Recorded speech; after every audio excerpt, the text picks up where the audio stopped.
This is Optimal Startup Daily, episode 480, Freelancer Rates, How to Set Them and Raise Them, Part 2, by Sandra Kenrick with iwillteachyoutoberich.com. And I am your narrator. My name is Dan, and I'm here each and every day reading to you from some of the best blogs on entrepreneurship. If you were with me yesterday, you know that this is actually a continuation episode. This is part 2 of Sandra's post, so if you didn't check out yesterday's, you're going to want to do that first so this one makes sense for you. That is episode 479. But if you're all caught up, let's get right to part 2 as we continue optimizing your life. Freelancer Rates, How to Set Them and Raise Them, Part 2, by Sandra Kenrick with iwillteachyoutoberich.com. 7. Whether people are buying what you're selling.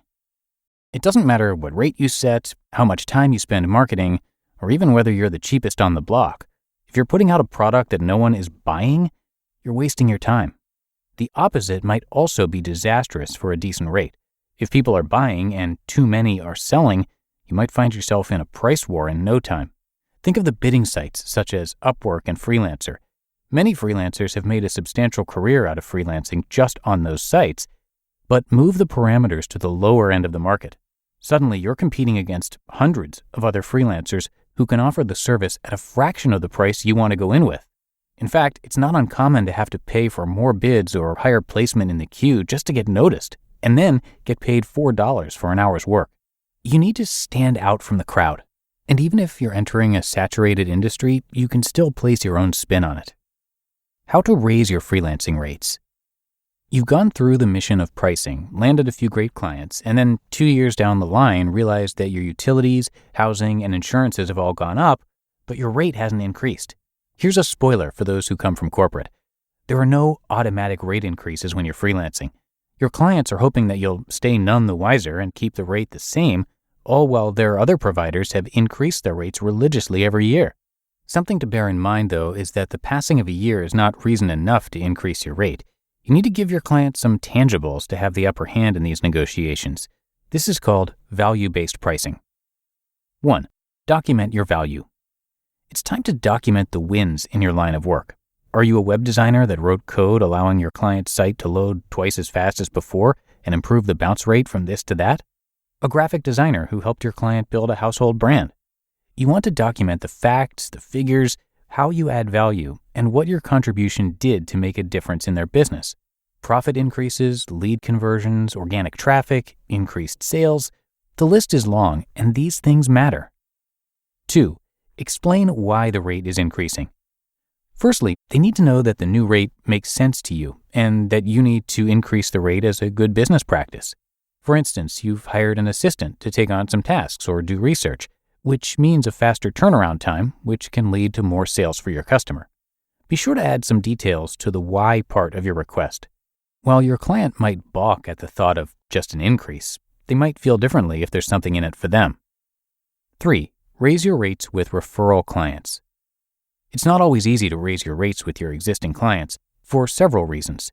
They might have been on your books for a number of years. They offer steady or fixed work, which allows you to budget more effectively.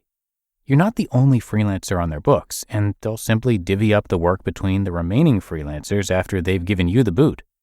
So while there's not much wiggle room with some clients, you can always ask for a referral, especially if you've delivered a great product. In fact, that's exactly the right moment to ask for a referral. A referral client is the proverbial golden goose because you don't have to sell yourself. Your client already did that. You simply have to name your price and they can accept or decline your service. Simple as that. If you're worried that the client that referred you will divulge your rate, don't. Even if they do, and your new prospect asks you why there's a difference in rate, you can answer honestly and say it's a rate you started with years ago. However, all new clients you're onboarding are on the current rate. There is a bonus to increasing your rate that extends beyond the dollars in your bank account. You're also starting to fish in a bigger pond. This means landing customers who aren't going to whinge about dollars and cents, but rather focus on the task at hand and how you can help them.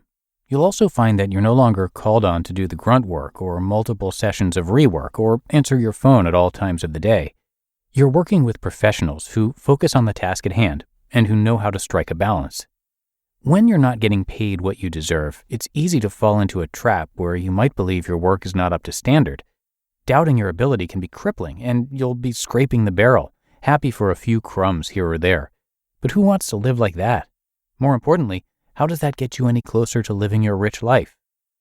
And 4, set yourself apart from your competitors. Figure out what is needed in order for you to get to the next level to start earning a better rate. Sometimes it's just the ability to showcase what you can do. Setting up a portfolio of evidence will give you that edge over your competitors who might forego the rights to claiming the design or work as their own for the sake of bulk work. Think ghostwriters and ghost coders. Approach a local business and offer to do their landing pages for free, track the results, and use it to land a paying client in the pay scale you want. Do a few graphic designs that aren't necessarily for a particular client. You might have to do some free or low-paying work to create a portfolio that will net better payers. This might be a bitter pill to swallow, especially if you're a graduate with oodles of experience and now have to settle for a lower rate. But you might have to start at the bottom while you're building up your base. Gradual increases might be the norm, but nice big leaps aren't unheard of either. The bottom line. Setting your freelancer rates needs to make sense, not only from a personal position, but also with the industry standards in mind. Your wish list and your client's willingness to pay need to align. In that same breath, make sure that you're working with the right client. It doesn't help you're marketing yourself to those who will keep you below industry because some guy he knows back in Townsville-shire will do it cheaper. Now, if you're still not sure whether this is for you, Ramit started out with a rate of $20 per hour. He scraped the barrel, felt disillusioned with his chosen role, and was just about ready to call it a day. His strategy allowed him to increase his hourly rate to $3,000 an hour. Yep, you heard that right. Best part? He gets to choose who he works with, what he works on, and when. Isn't that the goal? If you want to boost your income, use the link in this post to learn how Ramit helps his students land those salary and rate negotiation meetings effortlessly and, more importantly, effectively.